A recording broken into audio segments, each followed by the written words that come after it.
Eu convido você a abrir a sua Bíblia comigo no livro de Atos, no capítulo 6. Atos, capítulo 6, leremos os versos de 8 a 15, dando sequência, então, ao nosso estudo no livro de Atos. Hoje ficaremos com esse texto, Atos, capítulo 6, de 8 a 15, e nós vamos abordar esse texto pensando sobre o testemunho cristão, Estevão, o mártir. O testemunho cristão, Estevão, o mártir. Você pode acompanhar também o texto que está projetado. Estevão, cheio de graça e poder, fazia prodígios e grandes sinais entre o povo. Levantaram-se, porém, alguns dos que eram da sinagoga, chamada dos libertos, dos sirineus, dos alexandrinos e dos da Cilícia e Ásia, e discutiam com Estevão. E não podiam resistir à sabedoria e ao espírito pelo qual ele falava. Então, subornaram homens que disseram: temos ouvido esse homem proferir blasfêmias contra Moisés e contra Deus.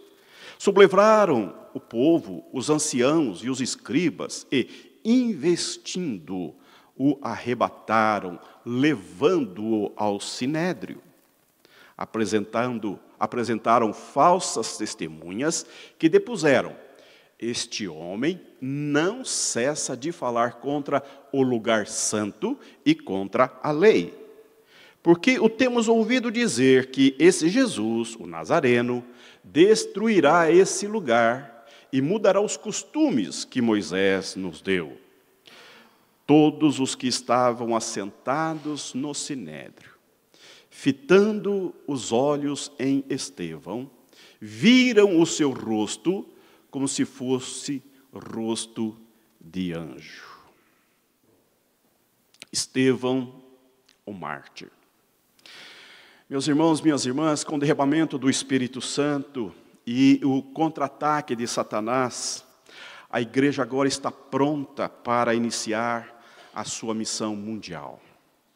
Sair de Jerusalém e ganhar a Judéia, a Samaria e ir até os confins do mundo. A partir de agora, a igreja sai de Jerusalém e o Espírito Santo espalha o seu povo pelo mundo. O apóstolo Paulo, conforme Lucas, é o instrumento escolhido por Deus para ser o pioneiro nessa missão mundial. Agora, antes de Lucas introduzir o ministério do apóstolo Paulo, Lucas nos apresenta o que nós chamamos de fundamentos da missão. Fundamentos da missão entre os gentios.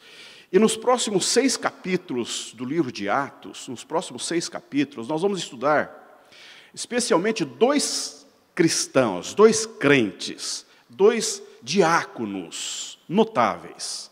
Estevão, o mártir, e Filipe, o centurião, o evangelista. Depois, então, veremos 2 conversões impressionantes, que é a conversão de Paulo e a conversão de Cornélio. Paulo, o fariseu, e Cornélio, o centurião.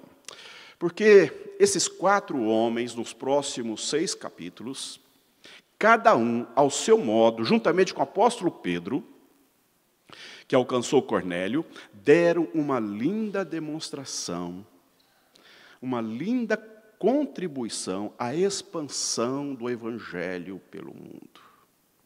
Então, nesses próximos 6 capítulos, nós vamos estudar um pouco esses homens. Vamos estudar cada um deles. E hoje eu quero começar com Estevão, o mártir.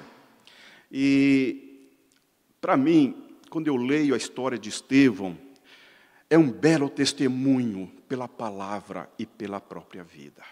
Estevão é um homem que foi despertado, foi destacado da comunidade para servir às mesas das viúvas e pobres. Mas esse homem não apenas faz isso, mas ele dá um belo testemunho de vida. Tanto eloquência na palavra, quanto uma vida transbordante de graça. Ele foi fiel, tanto em sua vida quanto em sua morte. Viveu de modo superlativo e morreu de modo exemplar. Estevão, o nome Estevão significa coroa. E o diácono que se tornou o promártir do cristianismo fez jus a esse nome porque foi o primeiro a receber a coroa de glória como o primeiro mártir cristão. Estevão não limitou o seu ministério a servir apenas as mesas, mas também ganhou almas a Jesus e operou grandes milagres. Marshall vai dizer que Estevão levou a efeito um ministério apostólico de pregação e de cura. Enfrentou a oposição de membros das sinagogas de língua grega, que por fim apelaram de modo a inventar acusações contra ele. Tais acusações enfureceram os judeus gregos e também os líderes judeus de fala hebraica, os quais que faziam parte do Sinédrio, que era a última instância jurídica do povo judeu. Estevão recebeu o mesmo tratamento que os líderes judeus haviam dado a Jesus. Contrataram testemunhas falsas para depor contra ele, e instigaram o povo, que por sua vez o acusou de atacar a lei de Moisés e o templo. E por fim, assim como Jesus, depois de ouvirem seus testemunhos, o executaram. Nesta manhã, meus irmãos, eu quero começar a estudar a vida deste gigante de Deus, observando 4 aspectos do seu caráter. Em primeiro lugar, Estevão tinha a sua vida irrepreensível. A sua vida era irrepreensível. Verso 3 do capítulo 6 diz assim: Mas, irmãos, escolhei dentre vós 7 homens de boa reputação, cheios do Espírito Santo e de sabedoria, aos quais encarregaremos deste serviço. Homens de boa reputação, cheios do Espírito e de sabedoria. Uma vida irrefutável. Estevão era um homem de boa reputação. Estevão era um homem cheio do Espírito e um homem cheio de sabedoria. Sua vida era a vida do seu ministério. Seu caráter era o alicerce do seu trabalho. Não havia abismo entre sua vida e seu trabalho, suas palavras e suas obras, seu caráter e seu desempenho. É lamentável que nos nossos dias tenhamos tantos líderes que estejam em descrédito, em prejuízo, porque embora ocupem lugares estratégicos de honra, vivem de modo desprezível. É uma tristeza, é uma vergonha ao Evangelho. Se existe uma palavra que caracteriza a vida de Estevão, é plenitude. Plenitude. Ele era um homem cheio de Deus. Sua vida não era apenas irrepreensível, mas também plena. Veja, Estevão era cheio do Espírito Santo, os versículos 3 e 5. Todo homem, eu nem vou ler esses versículos, todo homem está cheio de alguma coisa. Está cheio do Espírito ou cheio de si mesmo. Está cheio de Deus ou cheio de pecado. Não há gente vazia, há gente cheia, ou disso ou daquilo. Este homem era cheio, era pleno de Deus. Estevão era cheio de fé. Estevão fora salvo pela fé, vivia pela fé, vencia o mundo pela fé e era cheio de fé. Estevão era cheio de sabedoria.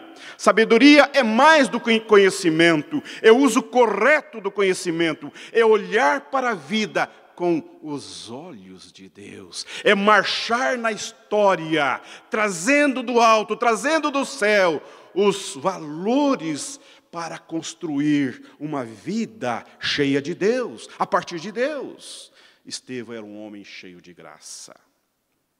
Havia em Estevão abundante graça. Sua vida era uma fonte de bênção, seu coração era generoso, suas mãos eram dadivosas e sua vida um vaso transbordante de graça. Era um homem extremamente agradável de se conviver, era um homem maiúsculo, era um homem que fazia diferença onde colocava suas mãos, onde colocava-se, havia transbordante graça de Deus na vida desse homem. Estevão era um homem cheio de doçura. Estevão era cheio de poder. Estevão era um homem revestido do poder de Deus para fazer milagres e muitos sinais entre o povo. Ele falava e ele fazia. Ele pregava e ele demonstrava. Suas palavras eram irresistíveis e suas obras irrefutáveis. Adolf Paul vai dizer que graça e poder formam uma unidade. De nada adianta graça impotente e poder sem a graça, segundo ele, é terrível. Pensem vocês sobre isso. Graça e poder formam unidade. Graça e poder. Uma sem a outra é inoperante ou terrível. Porém, ser cheio da graça e do poder, Estevão fez grandes prodígios e sinais entre o povo. E, em segundo lugar, ele não apenas tinha uma vida irrefutável, mas suas obras eram irrefutáveis. As suas obras eram irrefutáveis. Veja os versículos 8 e 9. Estevão, cheio de poder, cheio de graça e poder, fazia prodígios e grandes sinais entre o povo. Levantaram-se, porém, alguns dos que eram da sinagoga, chamaram dos libertos, dos sireneus, dos alexandrinos e dos da Cilícia e Ásia, e discutiam com Estevão. Estevão era cheio de graça e poder e fazia prodígio. Levantaram-se alguns dos que eram da sinagoga, chamaram libertos, dos sireneus, dos alexandrinos, da Cilícia, da Ásia, e discutiam. Quem eram essas pessoas? Eram escravos que foram libertos por Roma.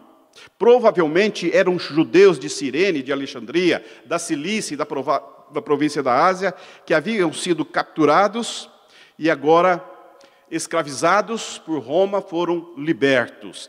E é nesse contexto, é nessa condição de confronto na cultura judaica, com essas pessoas que estavam ao seu redor, que Estevão, cheio de graça e poder, fazia grandes sinais e grandes prodígios. Vejam, meus irmãos, que Lucas está nos dando um exemplo maiúsculo de um cristão, um testemunho vibrante da fé em Cristo, em meio a muita dificuldade e muita oposição.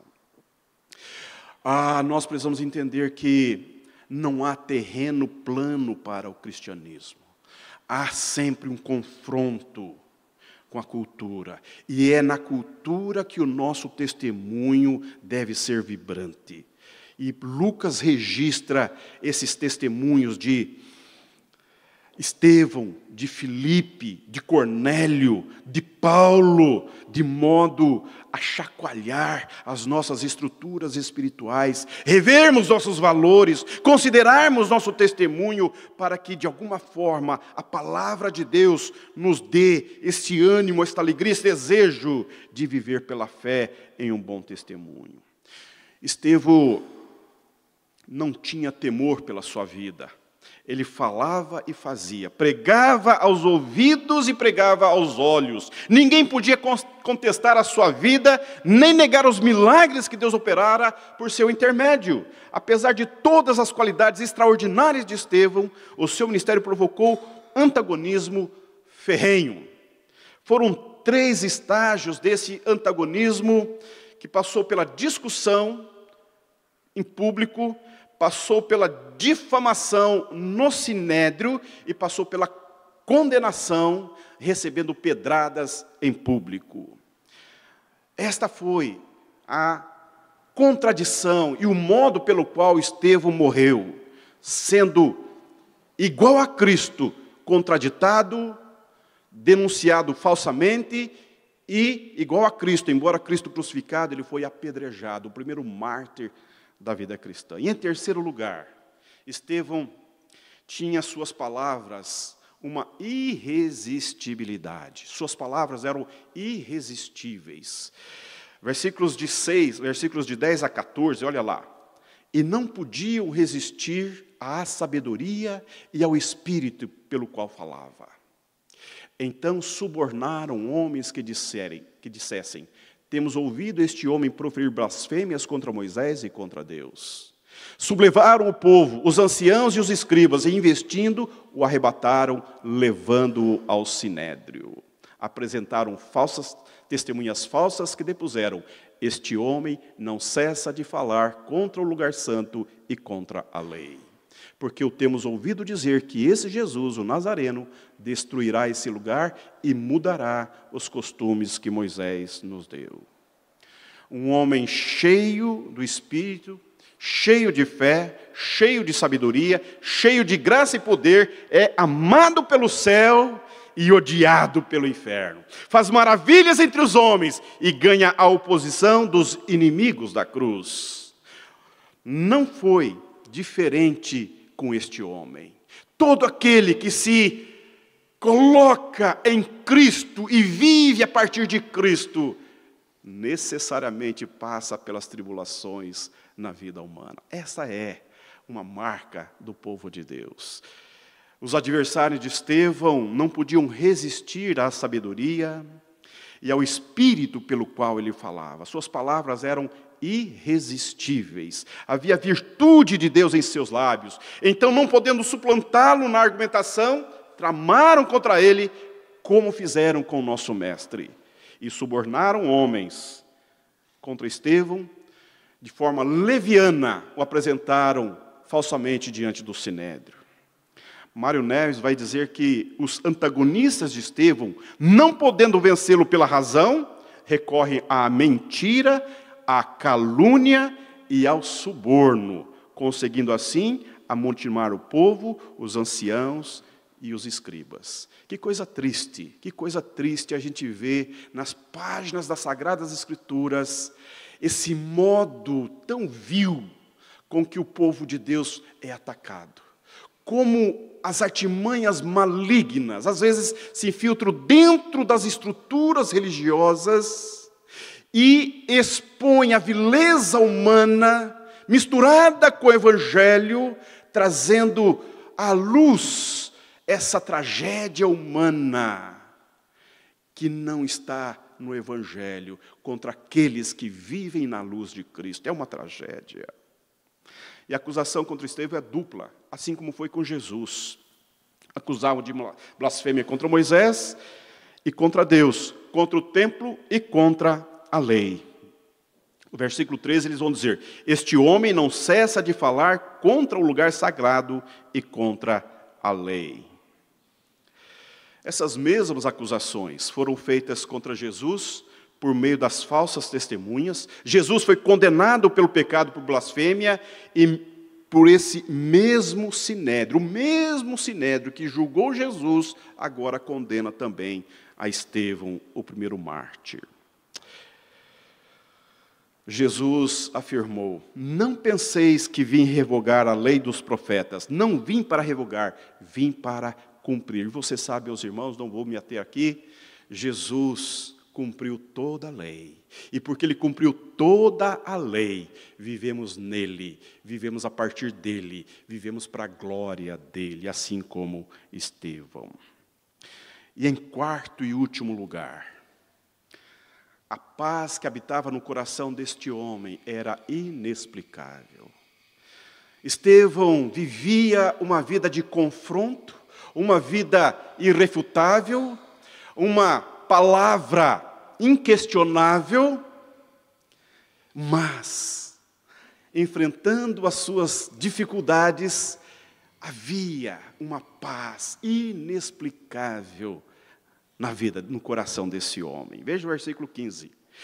Todos os que estavam assentados no sinédrio, fitando os olhos em Estevão, viram o seu rosto como se fosse rosto de anjo. Todos os que estavam sentados viram o seu rosto como se fosse rosto de anjo. A serenidade de Estevão reprova a fúria dos membros do sinédrio. A paz de Estevão denuncia o ódio dos membros do sinédrio. Tratava-se da descrição de uma pessoa que fica perto de Deus e reflete algo da sua glória como resultado de estar cheio, pleno de Deus. John Stott vai dizer que é significativo que o conselho olha para o prisioneiro no banco dos réus e visse seu rosto brilhando como se fosse de um anjo, pois foi exatamente isso que ocorreu ao rosto de Moisés, quando ele desceu do Monte Sinai com as tábuas da lei. Não terá sido por propósito, proposital, um propósito deliberado de Deus, dar a Estevão, acusado de se opor à lei, o mesmo rosto radiante dado a Moisés quando este recebeu a lei? Que coisa interessante. Será que Deus não fez isso propositalmente para alfinetar a consciência daqueles que o estão julgando? Dessa forma, Deus estava demonstrando tanto o ministério da lei de Moisés, quanto a interpretação de Estevão, que Deus estava aprovando. Era como se Deus estivesse dizendo: este homem não é contra Moisés, ele é como Moisés. O rosto resplandecia. Assim como o rosto de Jesus se transfigurou no monte, também o semblante de Estevão se iluminou com a glória do céu. Ô meu irmão, ô minha irmã, nessa manhã, eu quero convidar você a considerar esses homens, essas mulheres que Deus tirou da sua mediocridade de vida e colocou no livro da história da salvação. É o mesmo que Deus faz com você, com seu cônjuge, com a sua família, com seus filhos. Nos tira de nós mesmos e nos coloca para a cultura como homens e mulheres maiúsculos, vigorosos, cheios, plenos de Deus e do Espírito de Deus. Estevão, o mártir, dá o testemunho pela palavra e pela vida, porque sua vida era irrepreensível, suas obras eram irrefutáveis, suas palavras eram irresistíveis e sua paz inexplicável. Queira o Senhor dar-nos diáconos deste calibre. Queira o Senhor nos dar mulheres e homens cheios de Deus, para darmos bom testemunho pela palavra e pela vida. Que Deus nos abençoe. Vamos agora ter as crianças?